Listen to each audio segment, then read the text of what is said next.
Kowuok boma ma Nairobi wadhi achiel kachiel nyaka kadho wadh Nam Chumbi kama wadwa tudore achiel kachiel kod Joja oko motenore kod romo ka romo mane Rick Obagi Mombasa ne jokanyo ma komiti moyiedhi mano romo mar od bura ne ogore Luanda bang' jo od bura ng'anyo ka giyuak ni nyaka sani pokor ne gi omenda mag CDF mano ne obeni gitiyo go de chenro mopogore opogore. Jo bura go yuak ni deko mar chwalo CDF no ne kuonde chung'ute bura oserocho chenro magi mathoth kamoting'o siro somb jopuonjre ma sani dok e skul. Achiel kachiel watudre kod Joja oko. Jojero kamano kuom yudo thuolo maloso kodwa e chenro mar migago yango ni to ng'ur mag jo od bura gi ne gin magi motenore kod mato ang'o ma gidwaro mondo mi otim eka mondo romo no dhi nyime to en ang'o ma bende nyalo bedo moko kuom weche motenore kod mano momiyo romo kama gino ok dhi nyime. Erokamano ahinya awinji maber kowuok e kaunti ma Mombasa kuma kama ntiere ni agoyo tach e hall mane onego beni jo od bura mawuok e tunge piny duto ne romo kae odiochieng' ma kawuono kuma ne gichano bede gi romo mane dhi chiegni mar jumbe 2 nyaka tarik 4 dwe manyien mar twak ewi chenro mopogore opogore matudore gi weche mag dongruok mar gwenge kata ute bura ma gintiere. Kata kamano gimotimore ni en ni bang' chopo kae ndiye okinyi ma kawuono jo od bura go ne jobotore ma jowuok oko duto e hall ma kamae ka gikoni ok ginyal dhi nyime gi romo ma kamae ka omuom monego beni chwalo e aguch omuom mag CDF pok ochopo to chutho ni mar kawuono ni jopuonjre mathoth ne chako dok e sikul to thothgi osebedo koketo geno margi kuom omuom mar CDF omiyo gikoni dwarogi mokwongo ne ni nyaka beni ni piny owacho ni onego beni keto e tim wach neno ni gichwalo omenda mag CDF e bengi kata e accounts go mondo mi jopuonjre oyud pesa ma kamago to kamano ok nyal timore gikoni ok gine tiende mar dhi nyime gi romo ma kamaendi. Hall mantiere ni kinyalo neno ng'eya kanyo endo en nono to sani onego beni opong' gi jo od bura. Kata kamano ariyo manyo achiel kuom jo od bura kapok owuok odhi mamano en ja od bura ma Karachuonyo Migosi Adipo Kuome adwa mana ni to olernwa ane ni to gin ang'o gini monego beni gitwake to gima duong' momiyo giwuok e romo ma kamaeni en ang'o. Machiegni ahinya mheshimiwa lernane joneno mag Ramogi TV ni to mokwongo romo mane manun go kae to ang'o miyo sani holo dong' nono. Erokamano George. Chutho ne wabiro mondo wayal inyalo luonge ni en induction en gik mopogore opogore ma itimo e bunge mondo mi ji owuoye to kendo mondo mi kata jolony moko be omiwa pachegi to ne e chunywa waneno ka dieri dhi nyime gi kaka magi teknwa nikech nyithind jo Kenya ok dhi skul sani mang'eny ok dhi skul nikech gionge fees to en gi CDF onjo miwa pesa ma watimo godo mwakonyo go jonyuol pok watimo mano. Sirkal nonyisowa maler ni chakre tarik 9 mar dwe mar 12 manokadhoni gibiro bedo ka gimiyowa shillings bilion 2 juma ka juma to bilion 2 mine ibiro owinjo miwani pok wanene. Ang'eyo ni omiwa milion moro 7 mondo wakony godo weche mag fees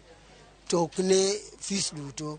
milion 2 ne mar operation to milion 5 ne mar bursary to kata milion 5 ng'eni en nothing onge milion 5 kodi itimo gang'owa molo to kaka Karachuonyo kama nyithindo ng'eny kendo ng'eny onge gima inyalo timo gimano. Tim ni rachnwa ni sirkal wuondowa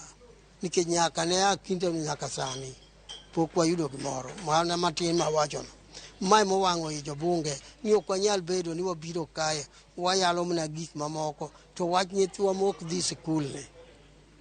ni to onge ng'a wuonwa awadagi ni ka minister ok obiro kae mokonwa ni pesa koro osedhi account to onge gima wayalo. Wang'eyo ni romo ma kama bende kwang'e ni minister ne biro aparo ni achiel kuom twak mano nego beno chwalo ne en penje ni to ang'o miyo nyaka sani pesa gi pok odonjo ka koro sani kaka jo od bura ung'anyo mu wuok oko kendo koro romo ni koro chal ni obuogo koro ywak ma kama koro ibi konye nade. Chutho ko winjo bende romo kodwa ni kokomiwa pesa ni magi mowinjo no se chulo chon no se chiwe chon mokalo mondo wabed kode gi yie wabed kode gi respect wabed kode gi luor mowinjore en oringo ket pesa ni account ko se keto koro ko wabi ka waduogo wanyalo duogo kata mana bang' dakika 30 ko waduogo to pesa ni account wabiro yalo kaka pile to mwadagen mania okanyal bedo kai na loso weche mamoko to nyithi ji ok dhi skul waketho future margi wachalo joma kuongo nyithindo mondo bi obed e ngima matek ni to wan wamadho chai Mombasa ka ok timre. Achiel kuom gigo mosebedo kwa winjo ka wachore mokwongi kata en adier kata miriambo en ni piny owacho koni onge go muom moromo. Iparo ni mae en achiel kuom gigo momiyo nyaka sani pok oket pesa gi koso pesa gi uparo ni en tiere to pok okete aketa. George wago osuri to kendo osuri mwagoni ok wasegoye mapiny moloyo kaka ne wagoye kendo KRA wacho ni choko margi mar osuri odhi malo moloyo kinde mokadho. Koro ka pesa onge no dhi kanye wan kata pesa onge wang'eyo ni nyithindo nyaka dhi sikul miwa pesa ka onge gilosi i ofis gi kanyo kuma pesa odhiye nikech osuru to jopiny ogoyo gilos mano tiche gi mano wan ok wanyal donje gilosi gimiwa pesa mondo weche olosre.